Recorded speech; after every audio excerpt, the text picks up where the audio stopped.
오늘 하나님 말씀은 신명기 8장 1절입니다.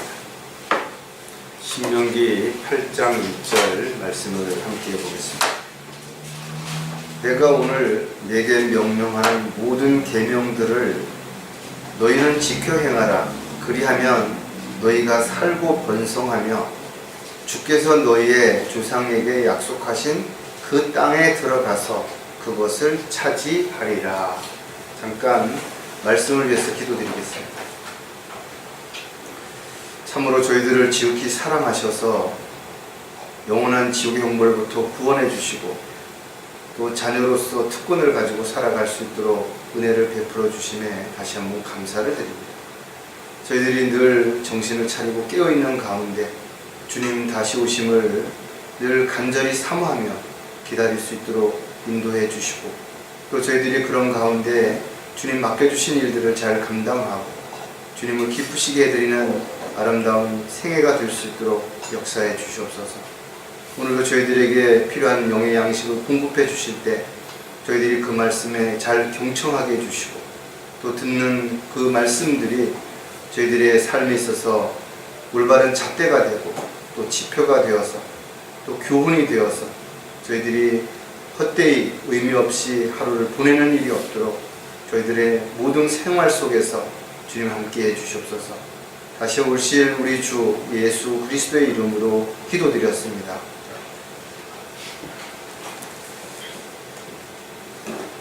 사람이 누구나 살면서 마지막이라는 단어를 생각하면 막막하죠. 안타깝기도 하고 후회도 될 것입니다. 또 슬프기도 하고 속상하기도 하고 모세는 이스라엘 백성들을 가장 잘 아는 사람 중에 한 사람이라고 볼 수가 있습니다. 왜냐하면 이집트에서 노예로 고통받던 그 백성들을 이끌어내서 40년 동안 광야에서 그들을 직접 보고 느끼고 경험했기 때문에 그런 것이죠. 모세는 지도자로서 앞으로 어떤 일들이 일어날지를 하나님의 은혜 가운데 알게 되었고 그런 사실을 백성들에게 전하는 그런 입장에서 자신이 얼마나 안타까웠을지를 우리가 한 번쯤 생각해 볼 필요가 있을 것입니다. 우리가 오늘 본문에서 봤던 것처럼 모세는 이스라엘 백성들에게 반드시 주님의 계명을 지켜 행해야만 주님의 은혜 아래서 그 땅에서 풍성한 삶을 살아갈 수 있을 것을 경고한다는 거죠. 그러면서 그는 정말 마지막 설교를 하는 모습을 우리가 한 번쯤 생각해 봐야 될 것입니다. 제가 상담을 할 때 임종을 앞둔 그런 사람들이 가족들에게 또는 주변의 지인들에게 남기는 그런 이야기들을 이렇게 들은 적이 몇 번 있는데 정말 진심 어리죠.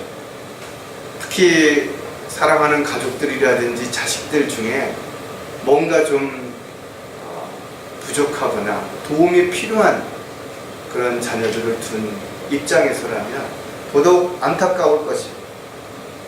사람이 죽기 전에 남기는 말을 보통 우리가 유언이라고 말하는데 이 말은 법적인 효력이 있을 뿐만 아니라 정말 간절한 그런 마음이 담겨있기 때문에 더더욱 소중할 것입니다.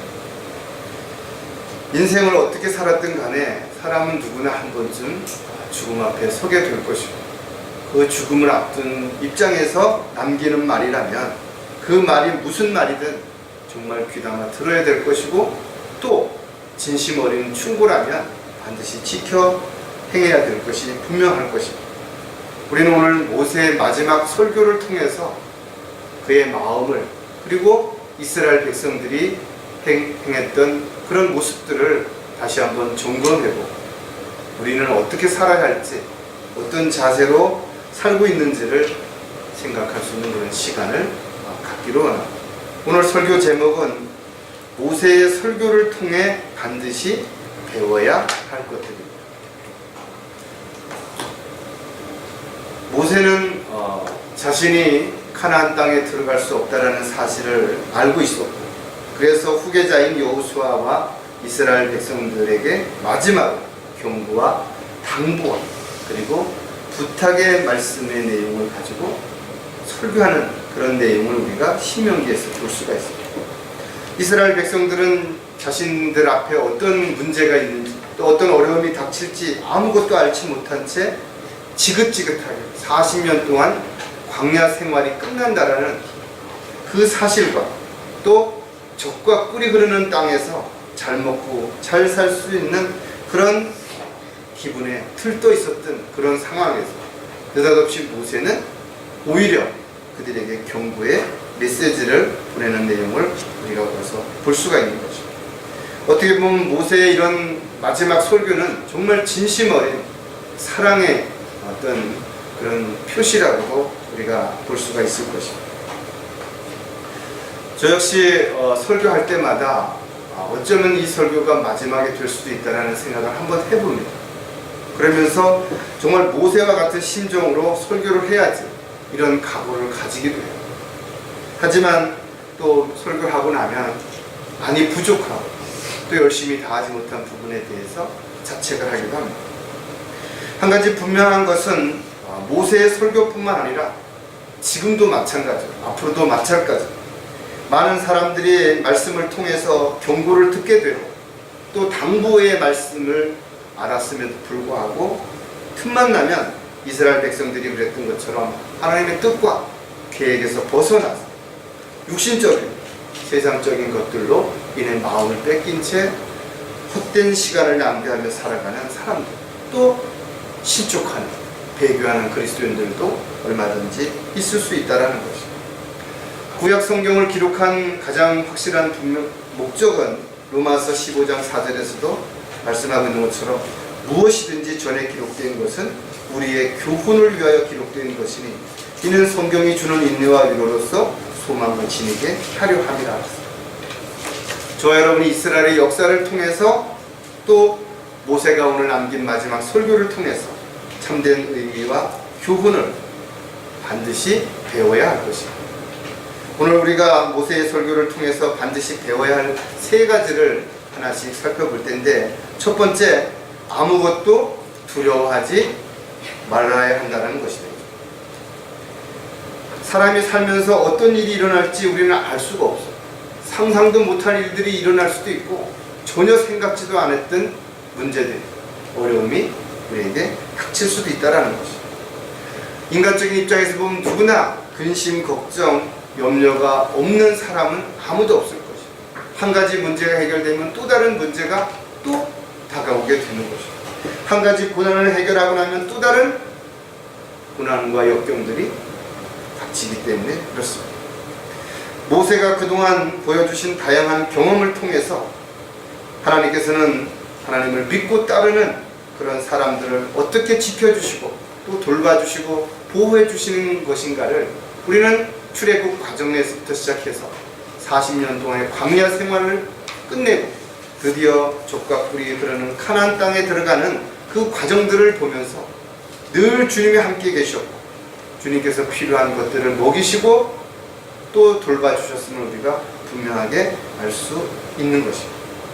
신명기 6장은 이스라엘 백성들이 자녀에게 어떻게 신앙생활을 해야 하는지에 대한 교훈을 또 우리에게 가르쳐주고 있는 것입니다. 내가 오늘 내게 명령한 이 말씀들을 내 마음속에 두고 내 자손에게 그것들을 열심히 가르치지니 그랬습니다. 구원받은 그리스도인들도 마찬가지입니다. 자녀들이 이 세상에서 성공하고 출세하기를 위한 그런 것들이 아니라 정말 하나님의 자녀로서 어떻게 살아야 될지를 가르쳐야 됩니다. 또 순수 그렇게 본을 보이는 삶을 살아야 되는 거죠. 아이는 부모의 거울이라는 표현처럼 그 자식들의 어떤 문제가 있다면 그 자식을 탓하기 전에 먼저 부모의 삶을 돌아봐야 되는 것이죠. 우리는 여러 가지 자식들에게 본을 보여드리겠지만 특히 믿음에 있어서만큼은 하나님을 두려워할 줄 알고 또 하나님을 사랑할 줄 알고 또 하나님을 위해서 무엇이든지 아낌없이 내어드릴 수 있는 이런 모습들이 생활 속에서 분명하게 보여져야 될 것입니다. 뿐만 아니라 세상이 어떻게 변하든 가치관이 어떻게 달라지든 세상을 두려워하거나 무서워하지 말고 염려하고 근심 걱정하지 말고 오히려 주님을 믿고 확신 가운데 더욱 담대하게 앞으로 나아갈 수 있어야 될 것입니다. 특히 하나님의 자녀들이 이 죄악된 세상을 살아가기 위해서는 담대해야 되겠죠. 또 복음을 전파하고 진리를 증거하기 위해서는 반드시 용기가 필요하대요. 따라서 자녀들 역시 나약한 그런 모습이 아니라 강한 그리스도의 군사가 될 수 있도록 그렇게 양육함에 있어서 최선을 다해야 되는 거죠. 그렇다면 아무것도 두려워하지를 않으려면 어떻게 할지를 또 몇 가지를 우리가 생각을 해봐야 될 텐데, 그 첫 번째가 미리 속단하지 말아야 하기 때문이라는 거예요. 두려워하지 않으려면 미리 겁먹으면 안 되는 거예요. 미리 두려워하면 안 되는 것이. 이스라엘 백성들은 가나안 땅에서 이제 모든 어려움과 고통을 겪었지만 막상 요단강을 건너서 가나안 땅에 들어가려고 했을 때 심각한 상황에 부딪혔다라는 거죠. 당시 상황을 보면 요단강은 뚝이 막 넘칠 정도로 물이 불어난 그런 상태였다라는 거죠. 다리도 없고 배도 없고 이 강을 건널 수 있는 어떤 방법도 없는 그런 상황에서 하나님의 약속을 믿은 여호수아의 명령에 따라 언약궤를 맨 제사장들이 먼저 물에 들어가자 그 많은 물들이 갈라졌다라는 거죠. 놀라운 사건이 벌어지게 된 것입니다.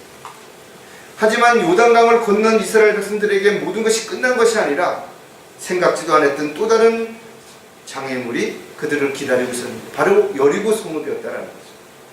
철벽으로 도무지 부술 수도 없고 문이 굳게 닫혀 있어서 안으로 들어갈 수 없는, 전혀 길이라고는 찾아볼 수 없는 그런 장애물이 그들의 앞을 가로막고 있었던 것을 우리가 여호수아 1장 6장 1절에서 볼 수가 있습니다. 여호수아 6장 1절에 보면 그때 여리코는 이스라엘 자손들로 인하여 굳게 닫혀 있어 아무도 나가거나 들어가는 자가 없더라 그랬습니다. 이스라엘 백성들에게 여리고 성을 무너뜨릴 수 있는 방법은 아무것도 없는 것입니다. 그 상황에서는 들어갈 수 있는 길이 전혀 없었다라는 거죠. 그런데 여호수아가 하나의 방법을 제시했는데 어처구니 없게도 매일 한 바퀴씩 돌고 마지막 날에는 7바퀴를 돌고 나서 함성을 지르라는 거죠. 어떻게 보면 참 말도 안 되는 얘기처럼 들릴 수 있을 것이다. 그러나 제사장들과 이스라엘 백성들은 그 명령에 따라서 하루에 한 바퀴씩 그렇게 돌고 마지막 날 7일째는 7바퀴를 돌고 나서 함성을 질렀더니 그 여리고 성읍이 무너져 내렸다라는 것이. 저와 여러분이 살아가는데 당연히 많은 문제들, 또 어려운 일들, 그런 장애물들이 우리의 앞을 가로막힐 수 있어요. 도무지 인간적인 방법으로는 해결할 방법이 없어요. 어떻게 그 문제를 해결할 수 있는 길이 없다 이거죠. 그러나 하나님 앞에 간절히 기도했을 때 하나님께서 여리고 성읍을 무너뜨려 주셨던 것처럼 하나님께서는 놀라운 방법으로 그 문제를 해결해 주시고 또 우리로 하여금 능히 그 모든 것을 감당해 줄 수 있는 지혜와 능력을 허락해 주시는 것을 우리는 믿어야 됩니다. 아무것도 두려워하지 않으려면 전쟁을 무서워하지 말아야 하기 때문이라는 것입니다. 이스라엘 백성들이 여리고 성읍에 들어가면서부터 또 다른 문제가 생겼는데 이것은 바로 전쟁이 시작이 되었다는 것입니다. 당시 가나안 땅에는 이스라엘 백성들이 가서 전쟁을 해서 이길 수 있는 그런 상황이 아니었다는 것을 우리가 쉽게 알 수가 있습니다. 그럼에도 불구하고 하나님께서는 이스라엘 백성들에게 용기를 주신 내용이 신명기 9장 3절에 기록이 되어 있는데, 그러므로 오늘 너는 깨달으라. 주 너희 하나님 그분께서 내 앞에 가시며 소멸케 하는 불로서 그들을 멸하시고 내 면전에 쓰러지게 하시리라. 그러므로 주께서 내게 말씀하신 대로 너는 그들을 몰아내고 그들을 속히 멸할지니라. 그러니까 이스라엘 백성들이 할 수 없었지만 이스라엘 백성들을 위해서 하나님께서 먼저 앞서서 나가셔서 그들을 멸하시고 그들에게 길을 열어주시겠다라는 약속을 했다는 거예요. 즉 전쟁의 주관자는 바로 장수라든지 어떤 군사에게 있는 것이 아니라 바로 하나님께 있다라는 것이. 따라서 주님께서 누구 편에 서느냐에 따라서 그 전쟁은 승리하느냐 실패하느냐가 분명하게 나타나게 되게 되는 것이. 신명기 20장 1절에 보면 너는 내 원수들과 대적하여 싸우러 나가서 말들과 병거들과 너보다 많은 사람들을 보더라도 그들을 두려워하지 말라. 이는 이집트 땅에서 너를 데리고 나오신 주 너희 하나님께서 너와 함께 계시다. 전쟁의 숫자가 많고 적음, 또 전쟁에 무슨 무기를 갖추고 있느냐, 그거에 대해서 두려워하지 말라라는 것이. 하나님께서 함께 하신다면 어떤 전쟁도 두려워할 필요가 없다라는 것이다. 여호수아는 이스라엘 백성들에게 하나님께서는 너와 함께 계시고 너희를 위하여 싸우실 것임에 대해서, 따라서 어떠한 상황에서도 두려워하지 말라고 분명히 말씀하시고 계십니다. 그리스도인들이 구원받은 이후의 영적 전쟁은 주님 오실 때까지, 또 이 생애를 마칠 때까지 계속될 것입니다. 그러나 이 많은 전쟁에서 왜 실패하고 왜 세상으로 돌아가는 것인가 해서 자신을 믿고 또 함께 하시는 주님을 잊어버리기 때문에 그런 것입니다. 스스로 주님의 은혜와 사랑을 알면서도 주님을 떠났기 때문에 영적 전쟁에 실패하게 되는 것이다. 우리가 적을 두려워하는 것은 적 자체가 아니라 그 적을 멸하실 수 있는 하나님을 믿지 않기 때문이라는 사실을 기억한다면, 저와 여러분이 어떠한 영적 전쟁에 임하게 된다 하더라 절대로 낙담하거나 좌절할 필요가 없다라는 것입니다. 그리고 저와 여러분은 반드시 끝까지 믿음의 선한 싸움을 싸우고 달려갈 길을 맞춰야 될 것이고, 모든 영적 전쟁에서 승리함으로 주님께 영광을 돌려드리는 삶을 반드시 살아야 할 것입니다. 또 아무것도 두려워하지 않으려면 믿음이 흔들리지 말아야 하기 때문이라는 것입니다. 많은 사람들이 쉽게 넘어지는 이유가 무엇인가 하면 믿음이 흔들리기 때문에 그런 거죠. 믿음이 흔들리게 되면 그 틈새를 타고 마귀는 들어와서 더 의심을 갖게 만들고 불신하게 만들어서 결국은 스스로 무너지게 만든다는 것입니다. 광야 생활을 하는 동안 하나님께서는 이스라엘 백성들에게 한 지파에 한 사람씩을 뽑아갖고 가나안 땅을 정탐하게 했던 내용을 여러분 아마 기억하실 것이에요. 가나안 땅에 정탐꾼으로 갔던 12명 중에 칼렙과 여호수아를 빼고 나머지 10명은 돌아온 이후에 미리 겁부터 먹고 뭐라고 말했는가 하면 가나안 땅에는 절대로 들어가면 안 된다라는 거죠. 민수기 13장 31절 33절을 보면 그러나 그와 함께 갔던 사람들이 말하기를 우리가 능히 올라가서 그 백성들을 칠 수 없으리니 이는 그들이 우리보다 더 강함이라고 하더라. 그들은 아낙 자손들인 거인들이었기 때문에 자신들을 뭐라고 표현했냐면 스스로 메뚜기 같다라고 그렇게 표현했던 내용을 우리가 볼 수가 있는 거죠. 겁을 먹은 그들은 주와 함께 하신다는 사실을 믿지 않았기 때문에 그들을 보는 순간 겁에 질려버리고 모든 것에 대해서 포기하게 된 거죠. 그러나 여호수아와 칼렙은 달랐다는 거죠. 민수기 14장 9절을 보니까 오직 너희는 주를 거역하지 말며 또한 너희는 그 땅의 백성을 두려워하지 말라. 그들은 우리의 밥이요 그들은 보호자가 그들에게서 떠났으나 주께서는 우리와 함께 계시니 그들을 두려워 말라 하시니라. 동일한 것을 보았죠. 동일한 것을 들었다 이거죠. 그럼에도 불구하고 여호수아와 칼렙은 나머지 10명의 생각과 전혀 달랐다. 행동도 전혀 달랐던 것을 볼 수가 있는 거예요. 주님과 함께하는 사람들은 세상의 그 대상이 누구이든 간에 절대 두려워하지 않는다라는 것입니다. 아무리 많이 있고 아무리 힘이 세고 아무리 대단하다 하더라도 그들을 물리치고 반드시 승리할 수 있다는 것을 믿는 것입니다. 마치 골리앗이 다윗에게 패배한 것과 같은 것입니다. 비록 골리앗이 용사였고 거인이었음에도 불구하고 주님의 이름으로 나간 다윗에게는 칠 수밖에 없었던 것입니다. 골리앗은 어떤 장수도 감당할 수 없는 그런 큰 용사였지만 그러나 다윗이 그 어린 나이 믿음을 가지고 물맷돌로 그를 물리치는 그 내용을 볼 때 참으로 하나님의 능력이 얼마나 대단한 건지, 또 하나님의 능력을 믿고 나가는 그 힘이야말로 어떤 장애물도 이겨낼 수 있다는 것을 분명히 알 수가 있는 것입니다. 저와 여러분이 살아가는데도 오늘날 많은 골리앗과 같은 다양한 장애물들이 우리 앞을 가로막을 수 있다 이거죠. 우리의 인간이나 지식의 어떤 능력, 또 경험, 이런 것으로는 전혀 이길 수가 없어요. 그러나 우리가 주님의 이름으로 담대히 나아갈 때는 그런 모든 장애물을 얼마든지 뛰어넘고 이길 수 있기 때문에 우리는 어떤 상황에서도 두려워하거나 우리가 겁을 먹지 말아야 한다는 것입니다. 모세의 설교를 통해서 두 번째 우리가 배워야 할 것은 무엇인가 하면 하나님의 법을 떠나지 말아야 한다는 것이다. 이스라엘 백성들이 살던 이집트 땅을 직접 물을 나일강에서 끌어와야만 농사를 지을 수 있는 것에 비해서 가나안 땅은 젖과 꿀이 흐르는 땅이라고 표현할 만큼 아주 비옥했다라는 거죠. 쉽게 말해서 먹고 사는데 아무런 어려움이 없을 만큼 풍족한 생활을 할 수 있는 모든 환경과 여건들이 그들에게 주어진 것을 우리가 알 수가 있어요.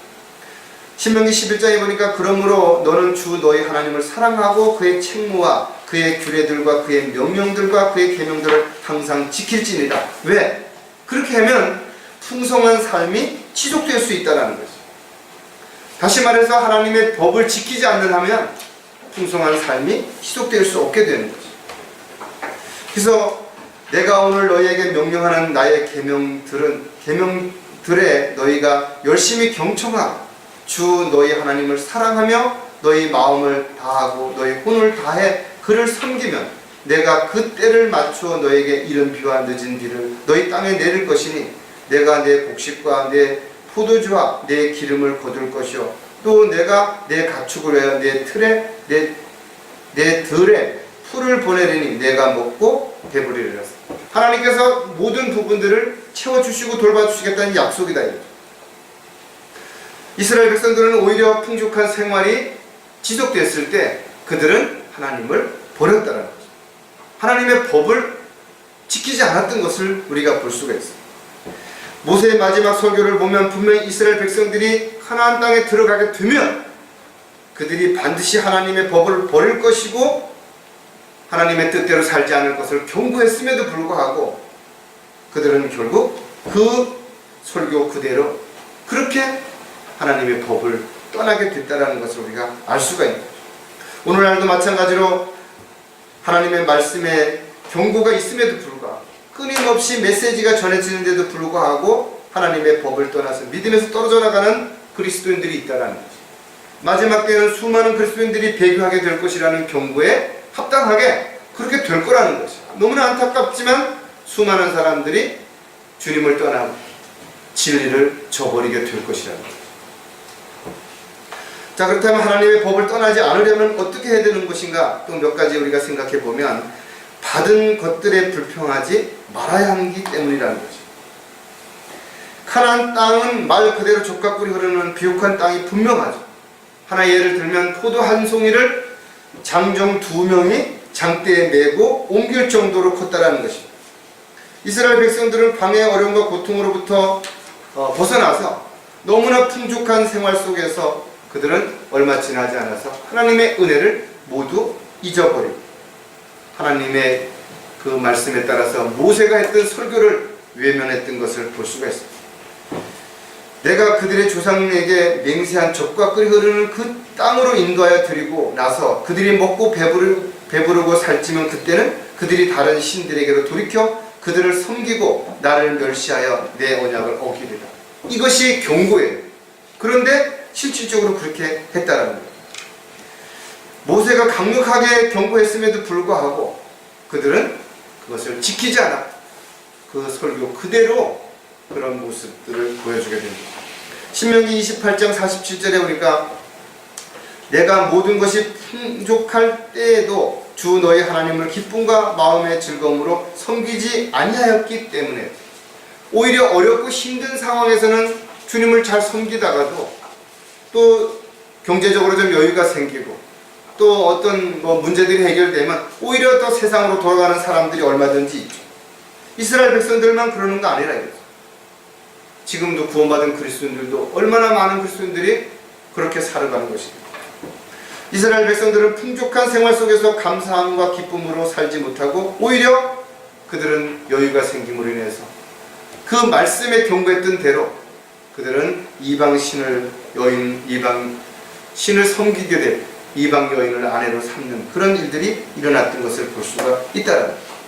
인간의 욕심이라는 것은 끝이 없죠. 좀 더 여유가 생기고 좀 더 풍족해지면 더 많은 것, 더 새로운 것을 갖고자 하는 욕심으로 끝없이 문제가 일어난다는 것이죠. 왜 그리스도인들이 이 세상을 살아가는 동안 나그네와 순례자처럼 살아야 되는 것이냐, 왜 본향만을 바라보면서 살아야 되는 것이냐. 잠깐 머무르는 이 세상에 미련을 두고 거기에 마음을 둔다면, 또 사랑하게 된다면 결국은 주님의 뜻과 계획에서 합당한 삶을 살 수가 없어요. 오히려 주님이 주신 것들을 향유하고 감사하고 또 주님을 위해서 돌려드리는 그런 아름다운 삶이 아니라 더 많은 것을, 더 좋은 것을 주지 않는다고 불평하게, 다른 사람과 비교해서 더 자신이 불행하다라고 남을 탓하는 어리석은 삶을 살아가게 된다는 것을 우리가 다시 한번 알 수가 있는 것입니다. 하나님의 법을 떠나지 않으려면 다른 것에 현혹되지 말아야 하기 때문이라는 것입니다. 하나님을 믿고 따르는 사람들은 하나님 외에 다른 그 어떤 것도 섬겨서는 안 되는 것이다. 이것이 십계명의 첫째 계명이죠. 영적인 그리스도인들에게도 가장 중요한 신앙생활의 지침이래요. 다른 무엇인가를 더 사랑하는 것도, 더 두려워하는 것도, 더 섬기는 것도 모두 다 그것이 우상이 될 수 있다는 것. 그것이 자식일 수도 있고 직장일 수도 있겠죠. 모세는 이스라엘 백성들에게 이방신들에 대해서 이렇게 경고하고 있습니다. 주께서 모세에게 말씀하시기를, 보라, 내가 내 조상에게 함께 자려니와 이 백성은 그들이 가서 그 가운데 거할 그 땅의 이방신들을 쫓아 음란한 짓을 하러 가리니 나를 버리고 내가 그들과 맺었던 언약을 어길 것이다. 이 부분을 분명하게 경고했고, 모세에게 마지막 설교를 할 때도 너는 여기서 죽지만 네 말을 들은 이들은 이렇게 할 것이라는 거지. 근데 그 경고하신 그대로 명령을 어겼을 뿐만 아니라 그들이 그렇게 했는 거예요. 그렇다면 왜 하나님께서는 그 사실을 다 알았는데 모세에게 이런 경고의 마지막 설교를 하게 한 것이겠죠. 그들이 누구도 변명하지 못하게 하게 하기 위해서 그렇게 하셨다는 거예요. 신명기 11장 16절 17절에 자세한 내용이 기록이 되어 있죠. 너희는 스스로 주의하여 너희 마음이 현혹되지 않도록 하라. 너희가 돌이켜서 다른 신들을 섬기며 그들을 경배하면 그때는 너희에게 주의 진노가 일어나며 주께서 하늘을 닫아 비를 내리지 않으시며 그 땅에 열매를 내지 못하리니 너희는 주께서 너희에게 주신 그 아름다운 땅에서 속히 멸망되지 않도록 하라. 그들이 잘 먹고 잘 살 수 있는 건 그들이 열심히 노력했기 때문에 어떤 부귀영화를 누릴 수 있는 게 아니라는 것이에요. 하나님께서 비를 내려주시고 땅에 소출을 나게 하셨기 때문에 가능했다라는 거예요. 근데 실질적으로 그들이 그렇게 하지 않았을 때 신명기에 나와 있는 내용처럼 그들이 하나님의 명령에 따라 생활을 잘 했을 때는 풍족한 축복들이 내려졌죠. 그러나 그러지 않았을 때는 훨씬 더 악한 저주들이 내려졌다는 것을 신명기 28장에서 우리가 볼 수가 있다. 하나님의 약속은 문자 그대로 이루어졌고 또 앞으로 이루어지게 될 것입니다. 따라서 그리스도인들은 하나님의 약속에 대해서 확신을 가지고 있어야 돼요. 절대 의심하거나 그 약속을 어기는 어리석은 자가 되어서는 안 되는 것입니다. 사도 바울이 우리에게 주신 지침에 따라서 하라고 한 것은 반드시 해야 되는 것이고 또 하지 말라고 한 것은 반드시 하지 말아야 하는 것입니다. 저와 여러분이 그리스도의 심판석 앞에 서게 될 때 우리가 이 세상에서 구원받은 이후에 무엇을 하면 어떻게 사는 것인가에 따라서 유업과 상이 주어지게 될 것입니다. 이 모든 것들이 상징적인 의미로 이야기하는 게 아니라는 것이죠. 실질적으로 그렇게 주어지게 될 것을 우리는 이스라엘 백성들에게 주었던 축복과 저주에 대한 내용을 통해서 분명하게 다시 한번 교훈으로 우리가 배워야 될 것입니다. 하나님의 법을 떠나지 않으려면 인정에 이끌려 망설이지 말아야 하기 때문이라는 것입니다. 여호와의 증인들이 군대를 안 가는 이유가 무엇인가 하면 하나님은 사랑이시기 때문에 어떻게 하나님의 사랑을 받은 자로서 하나님의 사랑하는 자로서 총이나 칼을 들고 전쟁을 할 수 있냐 이거. 어떻게 적을 죽일 수 있냐 이것이. 그러나 성경을 읽어보면 참으로 그들이 얼마나 어리석은 자들인지 얼마나 성경을 모르는 사람들인지를 알 수 있다. 왜? 성경은 수많은 전쟁들에 대해서 기록하고 있고 그 전쟁의 주관자가 바로 하나님이시라는 거죠. 당시 가나안 땅에는 여러 족속들이 살고 있었는데 히딘들, 아모리인들, 카나안인들, 프리스인들, 히인들, 여부스인들이 얼마나 강성한 모습으로 있었는지를 우리가 알 수 있다. 그런데 하나님께서는 그들을 완전히 멸하라고 명령하셨다는 거죠.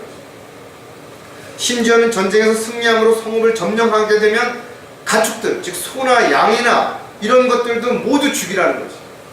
더 나아가서는 어린 아이들조차도 완전히 멸하라고 명령하고 계시다. 어떻게 보면 어떻게 하나님께서 그렇게 말도 안 되는 잔인한 그런 명령을 내릴 수 있을 것인가에 대해서 의문을 제기할 수도 있을 것이고, 그러나 성경은 그렇게 분명히 기록하고 있다. 신명기 20장 16절에 보면 그러나 주 너의 하나님께서 내게 유업으로 주시는 이 백성들의 성읍들에서는 호흡이 있는 것들은 아무것도 살려두지 말지니라. 호흡이 있는 것은 아무것도, 짐승까지도 다 살려두지 말라 이거죠. 하지만 하나님께서는 분명 사랑의 하나님이시고 이렇게 명령을 내리신 데는 분명한 이유가 있다는 것입니다. 왜냐하면 이스라엘 백성들이 그곳에 들어가서 정착함으로 인해서 그들이 반역하고 배교하지 않게 하기 위해서 그렇게 하신 것입니다. 오히려 이스라엘 백성들은 하나님의 명령을 어기고 일부 족속들을 살려줌으로 인해서 그 대가를 지금까지도 치르고 있다는 것을 역사적으로 우리는 알 수가 있는 것입니다. 하나님의 뜻을 이루기 위해서는 오직 하나님의 법대로, 하나님의 명령에 따라서 그렇게 반드시 해야 되는 것입니다. 때로는 인간적인 면에서 보면 정말 말하기 힘들고 또 함부로 하기 어려운 그런 사람들도 있을 수 있죠. 그러나 우리가 냉정하게 끊어야 될 부분은 끊어야 되는 것이고 포기해야 되는 부분은 포기해야 되는 것이 분명하다. 그리스도인들은 자신이 판단하고 결정하고 실행하는 것이 아니라, 즉 인간적인 생각이나 방법으로 무엇인가를 하려고 하는 것이 아니라 하나님의 명령에 따라서, 하나님의 뜻에 따라서, 하나님의 법에 따라서 우리가 순종할 때 우리가 올바른 그리스도인으로서 삶을 살아갈 뿐만 아니라 우리를 통해서 더욱더 많은 사람들에게 하나님의 사랑을 증거하고 하나님의 영광을 드러낼 수 있는 기회를 줄 수 있다는 것입니다. 따라서 저와 여러분이 어떤 상황이 벌어진다 하더라도 절대로 하나님의 법을 떠나서 인간적인 어떤 생각을 가지고 인간적인 방법을 가지고 무언가를 행하려고 하는 어리석은 자가 되어서는 안 될 것입니다. 마지막으로 모세의 설교를 통해서 우리가 배워야 할 것은 지난날의 은혜를 잊지 말아야 한다는 것이죠. 이스라엘 백성들은 가나안 땅에서 살게 되자 이집트에서 어떤 생활을 했는지, 노예로 살았던 그 사실들, 또 광야에서 얼마나 오랫동안 방황하고 힘들었는지에 대한 부분들을 순식간에 다 잊어버린 것이, 하나님의 놀라우신 기적과 이적을 수없이 보고 들었고 경험했음에도 불구하고 그들은 안일함에 빠져서 모든 것을 다 잊어버렸다는 것이, 하나님께서는 이스라엘 백성들에게 모든 것을 아낌없이 다 주었다 이거죠. 그들과의 맺은 약속들을 지키셨고 그 약속의 땅으로 인도하셨을 뿐만 아니라 거기서도 가장 좋은 것을 먹이시고 풍족한 생활을 살 수 있는 그런 모든 여건들을 허락해 주셨음에도 불구하고 그들은 그런 어려움이나 문제들이 모두 주님의 은혜 가운데 해결됐음을 알면서도 순식간에 이런 것들을 다 잊어버렸다는 것입니다. 많은 재앙과 고난이 그들에게 미칠 때면 이 노래가 그들에게 증인처럼 증거하리니 이는 그 노래가 그들의 자손들의 입에서 잊혀지지 않을 것이라. 나는 내가 맹세한 땅으로 그들을 인도하기 전인 지금에도 그들이 하려고 하는 그들의 의도를 아느니라.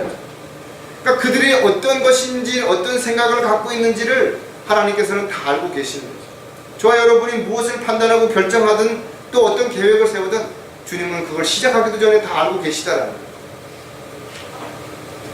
이스라엘 백성들은 가나안 땅에 들어가서 그곳에 있는 화려함과 풍족함에 도취되어서 모세의 경고했던 사실들을 순식간에 잊어버렸다는 것입니다. 하나님께서 이스라엘 백성들뿐만 아니라 저와 여러분에게 통일한 경고를 주고 있다. 우리가 구원받은 그 사실 하나만으로도 얼마나 감사해야 됩니까? 또 주님께서는 우리를 지키시고 돌봐주시고 보호해주시는 것이, 그럼에도 불구하고 시간이 지나면서 우리의 삶을 주관하시는, 생사화복을 주관하시는 하나님을 잊어버리고 마치 자기가 주인인 것처럼 세상에서 평생, 아니 앞으로 수없이 오랜 기간 동안 살 것처럼 착각하면서 살아가는 그리스도인들도 얼마든지 있을 수 있다는 것이죠. 따라서 저 여러분은 어떠한 상황에도 전혀 주님의 은혜를 잃어버리는 그런 어리석은 자가 되서는 안 될 것입니다. 그렇다면 지난날의 은혜를 잊지 않으려면 우리가 어떤 자세로, 어떤 마음가짐으로 살아야 되는 것인가요?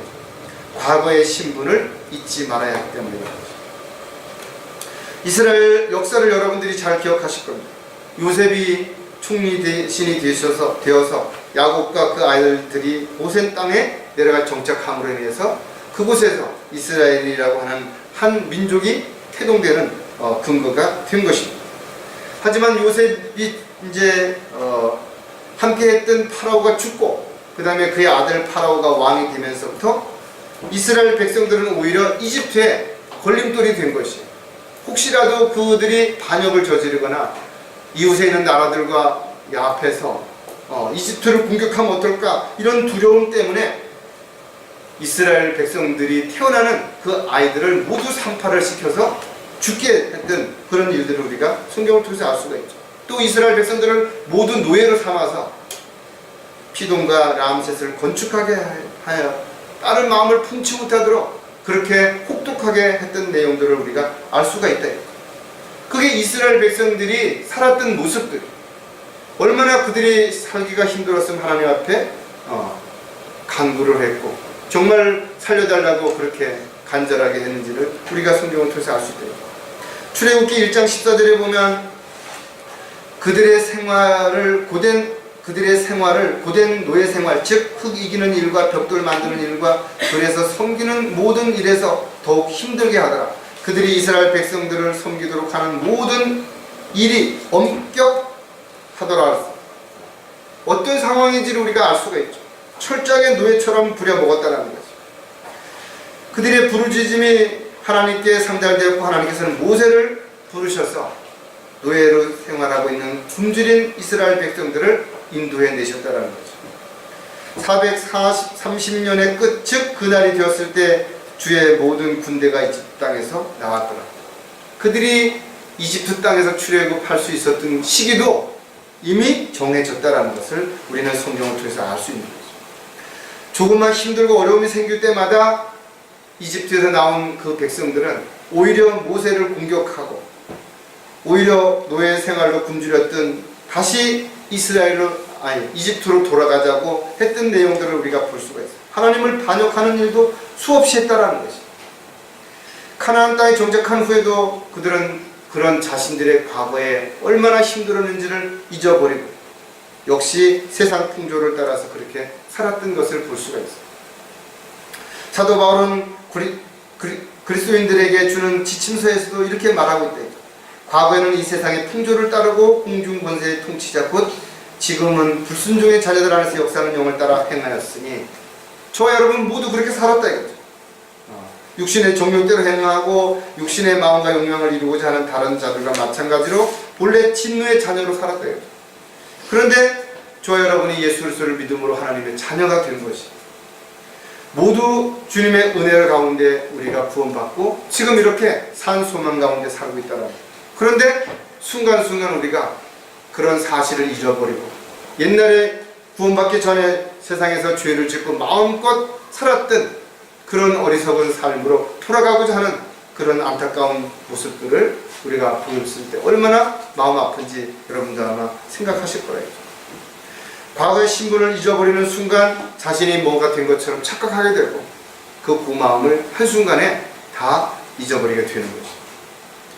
지난날의 은혜를 잊어버리지 않으려면 항상 인도하셨음을 잊지 말아야 한다는 겁니다.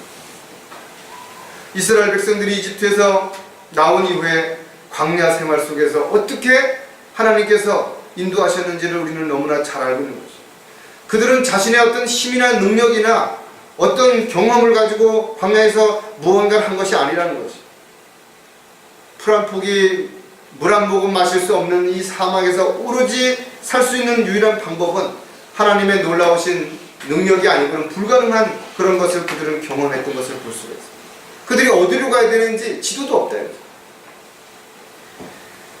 풀 한 폭이 없는 정말 광야에서 그들은 40년 동안 하나님의 은혜 가운데 만나를 통해서 먹고 또 반석에서 물을 나게 하셔서 마시게 하셨다. 그뿐만 아니죠. 낮에는 구름 기둥으로 밤에는 불 기둥으로 그들을 인도하신 것이죠. 참으로 하루 이틀도 아니고 40년 동안 그렇게 하셨다는 거예요. 신명기 29장 5절에 보면 내가 광야에서 40년 동안 너를 인도하였으나 너의 옷이 너희에게서 낡아지지 않았고 내 신도 내 발에서 낡아지지 아니하였으며 하나님께서 철저하게 돌봐주시고 보호해주신 것이에요. 하루 이틀도 아니고 1, 2년도 아니고 40년 동안 그렇게 하셨다는 것이에요. 주께서 그를 사막과 항폐하고 삭막한 광야에서 발견하셔서 그를 인도하시고 그를 가르치셔서 그분께서 그를 자기의 눈동자처럼 지키셨다는 거예요.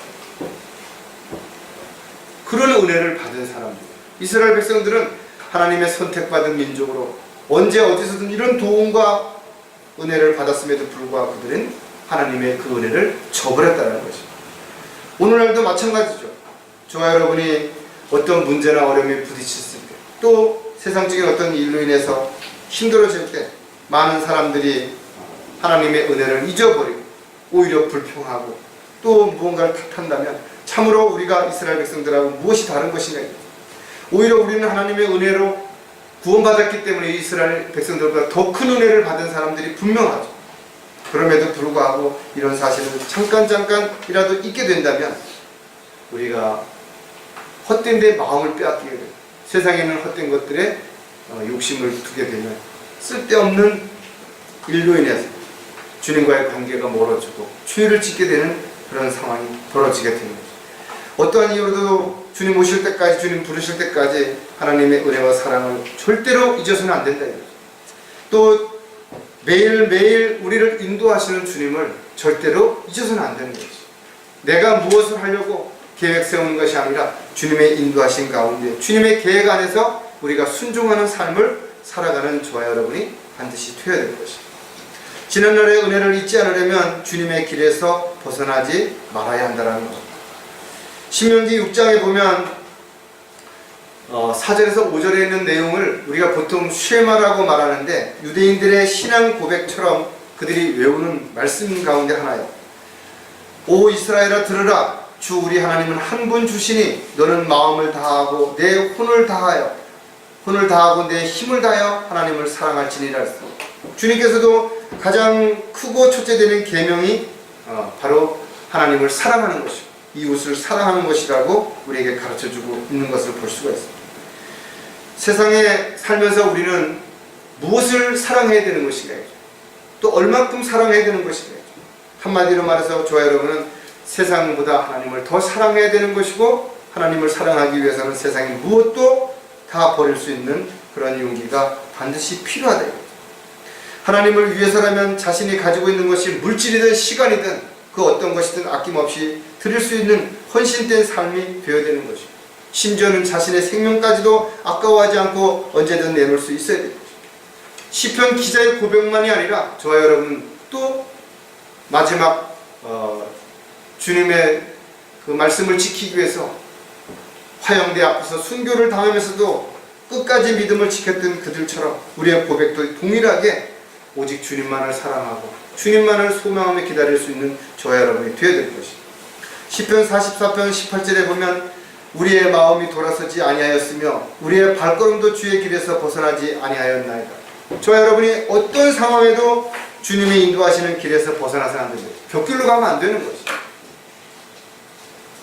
하지만 안타깝게도 많은 사람들이 구원받은 이후에 이 달려갈 길에서 멈추는 사람들이 또 곁길로 가는 사람들, 세상으로 돌아가는 사람들도 얼마든지 있다라는 것을 우리가 생각할 때 너무나 안타깝죠.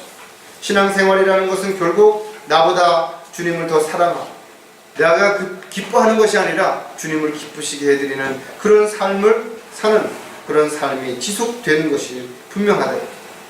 우리가 주님을 떠난다면 어떤 도움도 받을 수 없다. 어떤 보호도 받을 수 없다.